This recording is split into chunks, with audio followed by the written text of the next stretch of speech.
Of nurses leaving the profession in England has hit a record high. But yeah, I left because the job was shite and you get treated like shite. And one of the reasons why is that 70% of them say they are feeling burnt out or are suffering from anxiety and depression. I'm not ashamed to admit it. It's hell in there. It's horror. You have to be a certain type of person to survive. Could you actually imagine working till 71 years old if you're a nurse? The government is considering raising the pension age from 67 to 71. Right, you have not been tired until you have been NHS tired. Right, this isn't a joke anymore. Are there actually going to be any nurses left in the UK? I don't get paid enough. I don't get paid enough. I don't get paid enough in this NHS. We're just greedy, and greed is a terrible thing. Apparently we just want wage increase for nursing staff and for all NHS staff because we are greedy. My NHS wage, it was near on impossible. I was spending all of what I was earning on childcare. I think NHS GPs have been completely devalued by the system. Welcome back to Brit Rants, where we give a voice to what real Brits are saying about this country's collapse. Today we're talking about the NHS, or what's left of it. Our nurses, doctors and paramedics, the people who save lives, are packing their bags and leaving Britain behind. Why? Because they can't survive here anymore. Low pay, unsafe conditions, zero respect. And while the government talks about saving the NHS, they're letting it bleed out, one worker at a time. If you're sick of watching this country fall apart, hit subscribe now and join us in calling it out. Of nurses leaving the profession in England has hit a record high. Good on them. The healthcare system in the UK is an absolute joke right now. It's a shambles, and I wouldn't recommend anybody to be a doctor, a nurse or any other healthcare professional right now. It needs fixed. Right, this isn't a joke anymore. Are there actually going to be any nurses left in the UK? Like, is there going to be any nurses and doctors left? Because this NHS crisis that, you know, we're supposed to be in or whatever, it's been in crisis for about the last 7, 8, 9 years. It's just not changed. Why is it not changed? I just do not get it. Loz, my fiance, is a nurse. She's now working in Australia, in Sydney, as a nurse. Yeah. Like, it's less stressful. The amount of nurses that are going to be going through mental breakdowns or have already been through a breakdown, you know, or doctors or, you know, other healthcare professionals. It's less stress. I'm not saying Australia's like got like a no pressure healthcare system, but for nurses coming from the UK working in Australia, it is less stressful. You're getting paid double, maybe 3 times more. You know, there's the opportunity to work in different areas. I feel like they're more respected, and you know, how is the UK going to compete with that? You know, nurses. That's why nurses are going over there.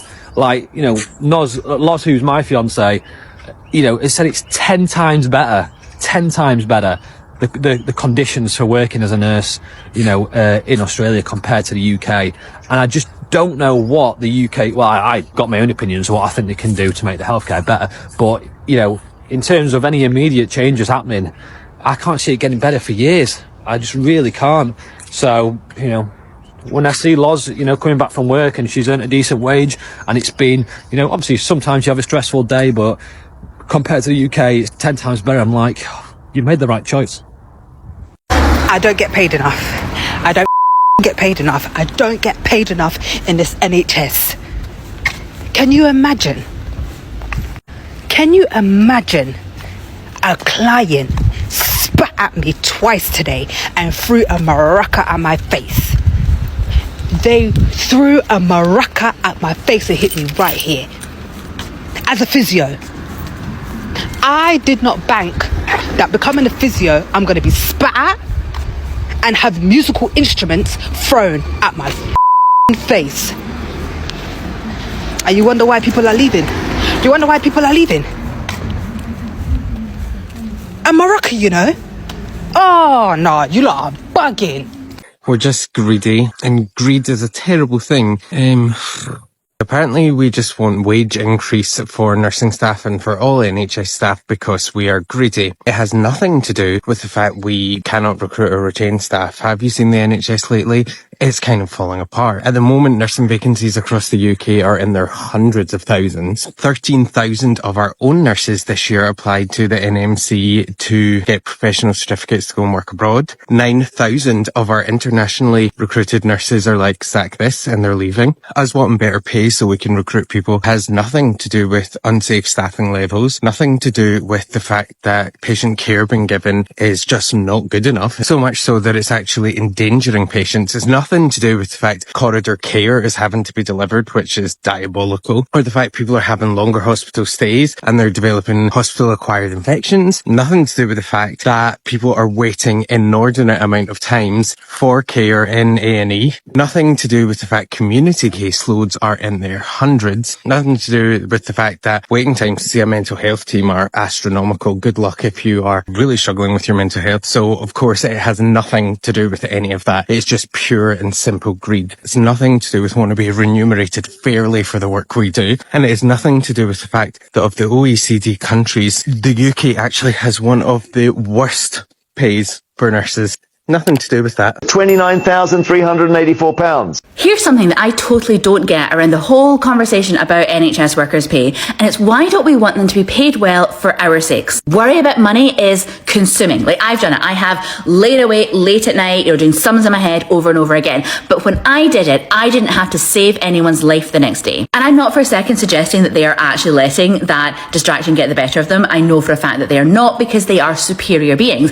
But if I'm hit by a car today and I'm rushing to A&E, I would really like everybody that I meet there to be well rested in a warm home and to have like a holiday to look forward to, because those are the things that help people perform at their best. So if we are so horrifically selfish that we won't pay them what they're worth for their sakes, why don't we pay them what they're worth for our sake? Do I regret joining the NHS because of the money? Honestly, this is something I think about more than I'd probably like to admit. When I joined the NHS 11 years ago at the tender age of 20, I joined because I genuinely wanted to help people. I wanted to make a difference in people's lives. I wasn't thinking about the money, I just wanted to do good. Maybe I was young and naive, but I think when things really started to change was going back to work after having children and trying to pay for childcare. On my NHS wage, it was near on impossible. I was spending all of what I was earning on childcare.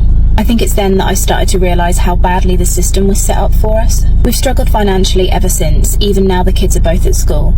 Rising cost of living, and have been fortunate enough to buy our own home, and obviously high mortgage rates. There was a time not so long ago where I had to borrow money from my mum from her pension just to make sure our mortgage payment didn't bounce and I could go shopping and buy some food for the kids. I think that's when I really knew that I'd hit rock bottom. Thought about leaving the NHS so many times, but it's all I've ever known and I really feel stuck. I've no idea what else I would do, and to be honest, I wouldn't even know where to start. So instead, I've started changing what I could. I guess I've told myself that no one's coming to save me, I have to change things myself. I can't carry on living like this, so I'm the only one that can change it. I made my budgeting spreadsheet, I started budgeting properly and meal planning properly. And I'm using every way possible to save and make a bit of extra money. Cashback apps, milking the NHS discounts for all they're worth. Anything I could possibly find that helped. And if you're new to the NHS, hear this.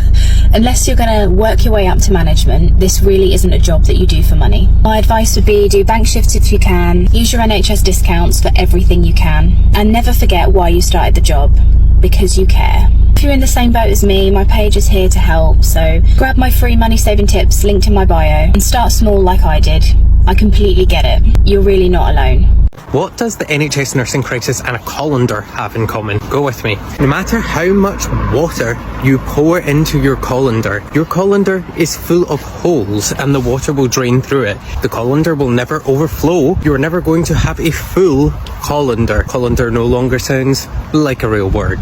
My point is, if you don't do anything to fix retention, if you're not doing anything to stop people leaving, if you're not improving pay, terms, conditions, career opportunities, flexible working, there really is a multitude of things you could be doing. If you're not doing any of them, you're not plugging the holes in your colander and turning it into a bowl which you can fill up. You could bring in all of these new nurses and nursing apprentices and do all this fancy stuff they talk about, but they're not actually doing anything to keep the current staff who are burnt out and experiencing moral injury from COVID. But then what's happened since then? The more people leave, the more pressure that is put on the existing workforce. So any sort of long-term plan for the NHS needs to address retention and valuing the staff we already have. This doesn't just go for nursing, this goes for all the professions in the NHS. Why do we think so many people are leaving? Why are so many people either leaving the profession or leaving to go and work in Australia, New Zealand and Canada? You need to address things like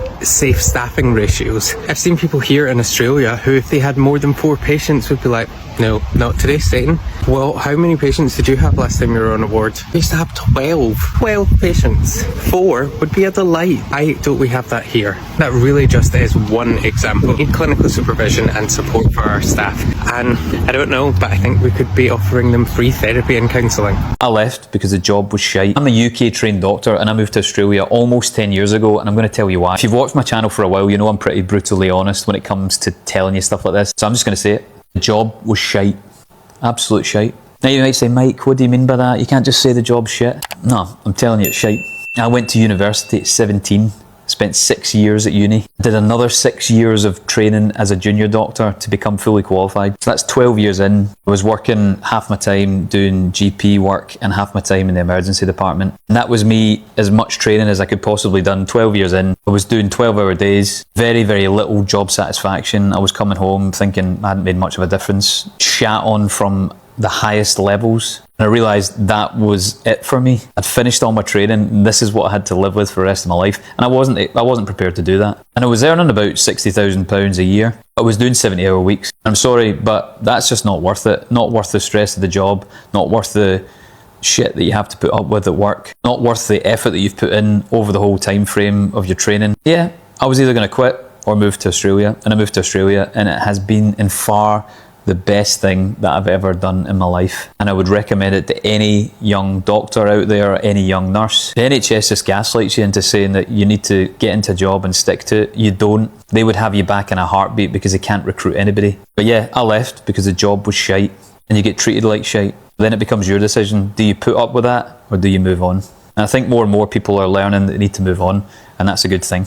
For them, not for the NHS. Most people don't realise this, but nurses are currently going through an existential crisis. A large percentage of nurses today are questioning their role, their purpose, and if they can carry on working in a profession that doesn't align with their well-being or values. Many nurses are now asking, can I really do this for the rest of my life? Nursing was built on the principles of holistic health, compassionate care, and well-being. Florence Nightingale believed in treating the whole person, mind, body and soul. The truth is, we have moved so far away from those traditional nursing roots. Nurses are left feeling totally disconnected from their purpose. And as a result, I believe we are living through a nursing existential crisis. The way forward is not to abandon nursing, but to redefine it. 3 years ago, I nearly walked from nursing for those exact reasons, but I'm so glad that I stayed. After discovering holistic healing and the mind-body-spirit connection, I have been able to absolutely transform my life as a nurse,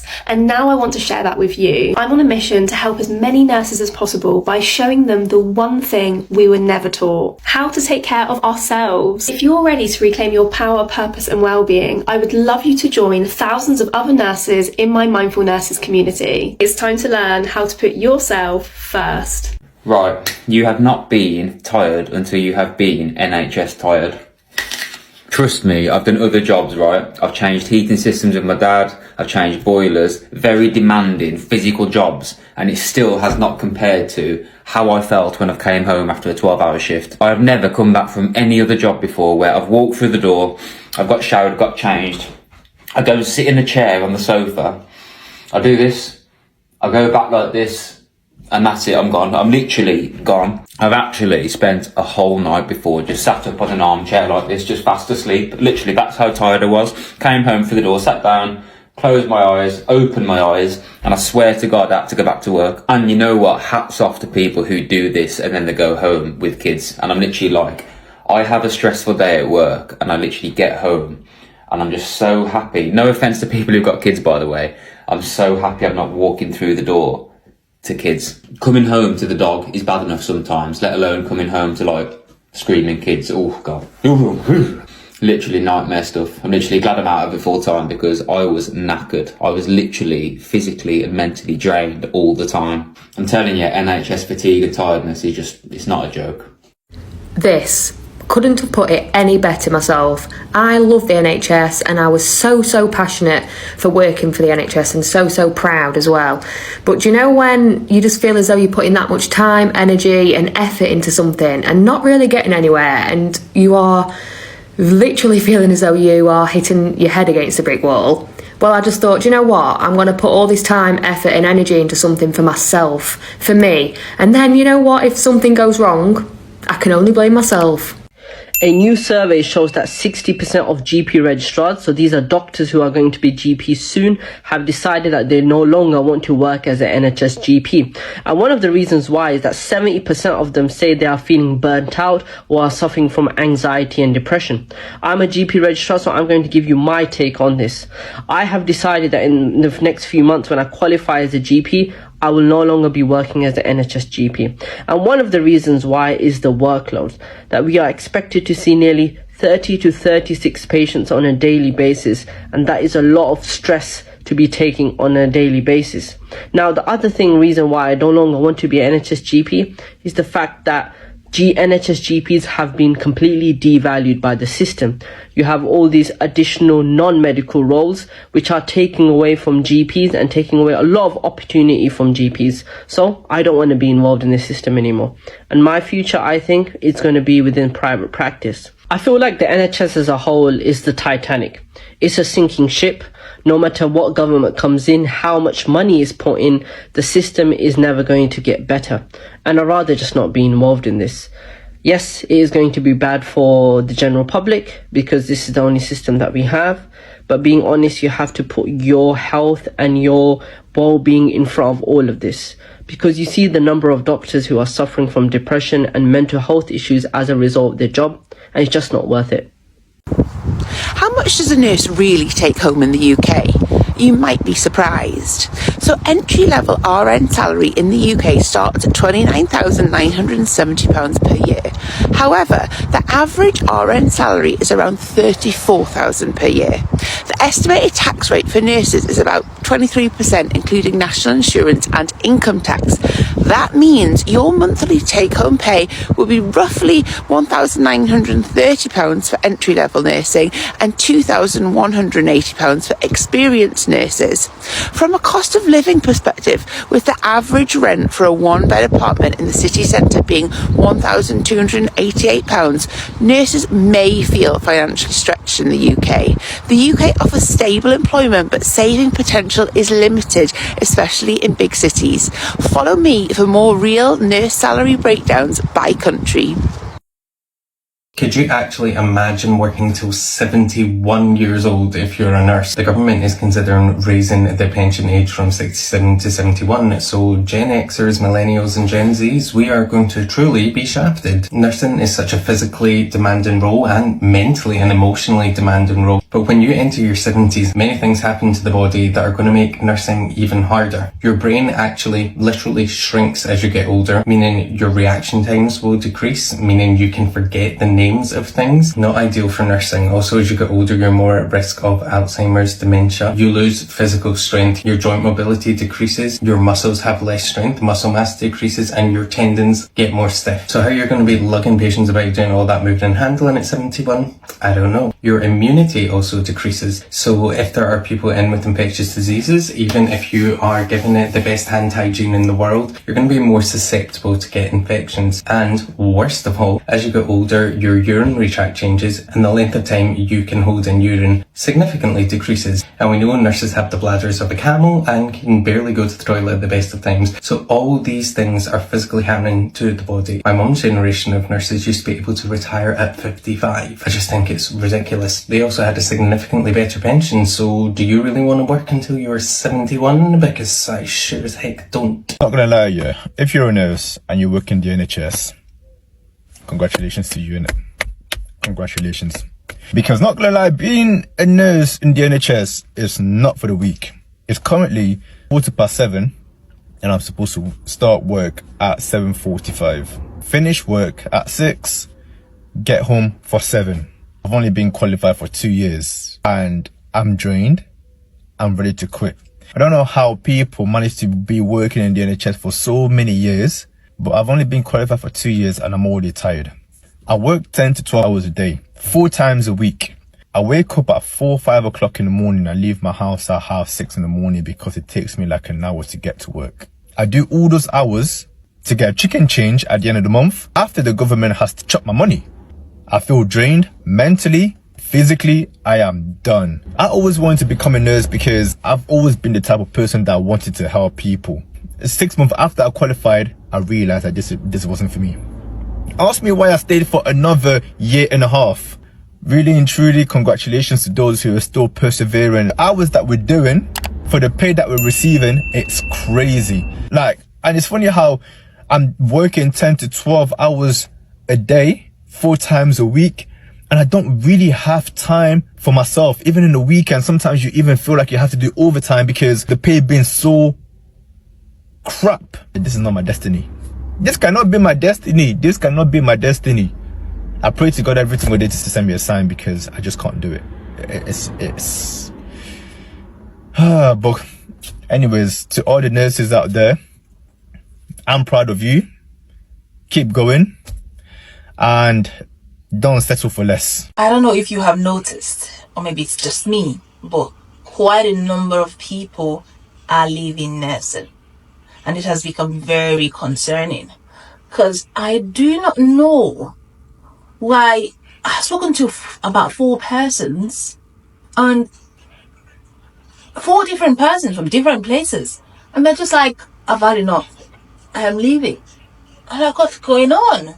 And it's kind of like most of their reasons are very similar, like being burnt out at work, job dissatisfaction, they're kind of facing some sort of bullying or whatever at work and they're not being supported, the workload is too much, so many things. And it looks like this is the same prestigious profession, nursing, that everyone dreamt of, getting into. I remember growing up and they're like, what do you want to be? And everyone's going to be like, oh, I want to be a nurse, because we knew that the noble profession nursing is very prestigious. But the workload and the pay is so discouraging. And I don't blame them. I don't blame people that are leaving. I think there's something that needs to be done, about the pay, about everything that's going on in nursing. I've spoken to some student nurses that I have just graduated and I cannot find a job. It's disheartening and it's surprising because it will get to a time, if nothing is done, it will get to a time when people would leave. People would, feel like, I can't, put in this hard work and get paid peanuts. So I did a thing about 3.5 weeks ago, if that. I am currently leaving my post in the NHS after 11 years of being in the nursing side of it all. I am done. I am hanging up my clinical side, hanging it up, because I needed a bit of a change. I wanted to challenge myself more than anything else, and I noticed over the last 11 years the NHS is not what it used to be. We hardly get no staff, there's not many people to cover the hours, etc. And so I've just took into consideration and thought about other things, and I have just took the leap of applying for a different job, and I've got the job. I got it the same day. I was so happy with myself. I don't want to get emotional, but the only reason why I probably feel emotional is because I'm leaving the girls from work behind. Now, they are also supportive and I love them all to bits, but I needed to do this for myself and my mental health, and over the last year it's not been great. So I had to make a decision to get out of there, and that's what I have done. So my last day is Tuesday. I'm excited and nervous at the same time, but it's okay to feel scared into doing something new. It's fine. So, because that's what I've done. I'm scared, I'm nervous. But yeah, last day on Tuesday and I start in a couple of weeks' time. Woo! I have seen recently that a lot of nurses and midwives are popping up on my For You page who are leaving the NHS or they're just about to leave now, and I love to see it. Now, I'm not saying everyone should leave the NHS because obviously we still need people working for the NHS, but it is so lovely to see that there's other nurses and midwives and health professionals that are actually seeing beyond the NHS. They're actually realising that actually I'm not 100% happy, but I can still utilise my skills and my knowledge and my experiences outside of the NHS. I've seen a lot of midwives going in to do like private postnatal or antenatal classes or workshops, educational sessions, which I think is really good. And to be honest, I think these things are needed. Like, I feel like as good as the NHS is, it just lacks in some places, and I feel like sometimes people want more one-to-one connection with health professionals. So I am all for it. So it's so lovely to see. If you're someone who's thinking, you know what, I would love to do something like that, but you're not sure where to start, I can help you. Like, I have been having a few conversations with people over DM, but if you want to have like more of a one-to-one conversation and you need a little bit of help and you'd rather have someone like talk you through it and walk away with an action plan, then drop me a message. I do have my one-to-one ideas and clarity calls as well, which I think would be really useful. But yes, I'm all for it. It's lovely to see you nurses and midwives venturing out and trying something new outside of the NHS. Right, so I was just getting ready for work and I just want to say one thing. I received a message just from a student nurse and I just want to know why this is not all over the news. This is all allegedly, by the way. I'm just going off their words. I'm sick, and I mean literally sick, of receiving messages from student nurses who are telling me they cannot get a newly qualified post. I must have received 20 or 30 messages over the last few days of student nurses telling me they cannot get a newly qualified post because the posts that are available, which are 30,000 by the way, require 6 to 12 months post-reg experience. They're saying they're scared to speak up about it because they're scared they're going to lose the pin. All you see on the news is, the NHS is dying, save the NHS. The government go on about how they want to prioritise the NHS. Now, unless all these people are messaging me liars, why can they not get a job as a newly qualified nurse? Surely, newly qualified nurses should be a priority. Surely you want to get your new generation of nurses, train them up so we're never going to be short in the future. Very frustrating because over the last year I've received more and more and more of these messages, and all I've done on videos is basically say, get through uni, it'll be worth it in the end, you'll get a job. But I'm getting messages from hundreds of students, and I mean hundreds, basically telling me the opposite. I don't know if this is true, and I mean if this is true, and I don't see why all these students would message me and lie. Why isn't it all over the news? Shouldn't this be a massive priority to fund and staff our NHS to get nurses newly qualified and trained up to a reasonable level where they'll never feel like they have to leave? I don't know, I've left nursing overnight, so it's an awkward one, but I'm getting all these messages from student nurses and I want to make sure I put it out there to raise awareness of it, because if it's true, I don't think it's right and I don't think it should be happening. But I just hope that these messages I'm getting are basically just a small portion of the big picture, and I hope all the student nurses are getting the jobs they want when they're qualified. So no, let me know in the comments because I want to know what's going on. So I thought I'd do a quick video on one of the questions that I get asked the most, and that is if I miss being a paramedic and why I left the NHS.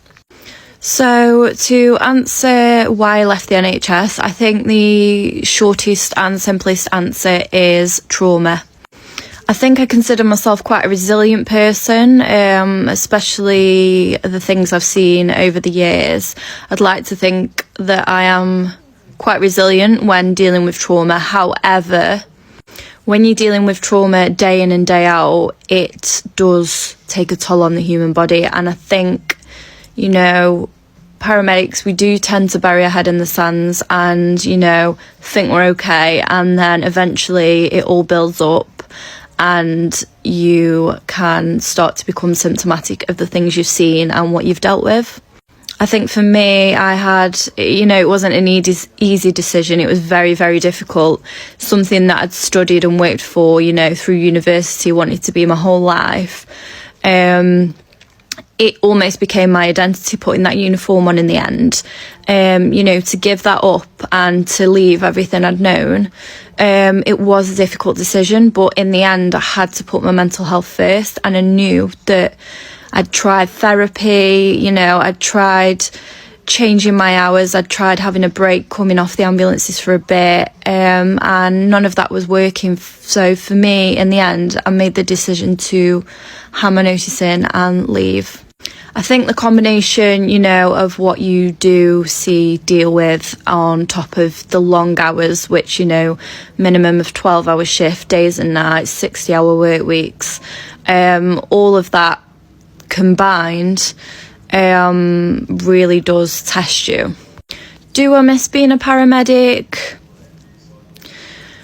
Honestly, no. You know, I mean, I miss my colleagues greatly, and, you know,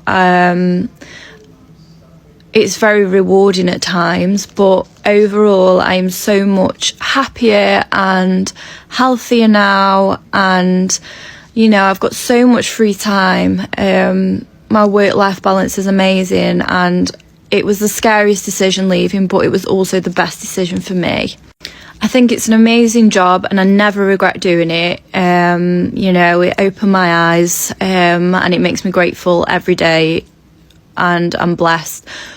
But it was hard. And when I left, I was diagnosed with ADHD, which makes all the sense in the world now. Which is, I think, why I hyper-focused on certain traumas, why I struggle not having a routine. It just all makes sense. So for me, as much as, you know, it fed my ADHD with the adrenaline and the unknown of, you know, don't know what you go into all the time, it wasn't good for me. So yeah, a bit of a long video, but basically that explains what I get asked all the time, so I hope that helps. We're losing the very people who hold this country together, the ones who kept us alive through the worst of times. And what do they get in return?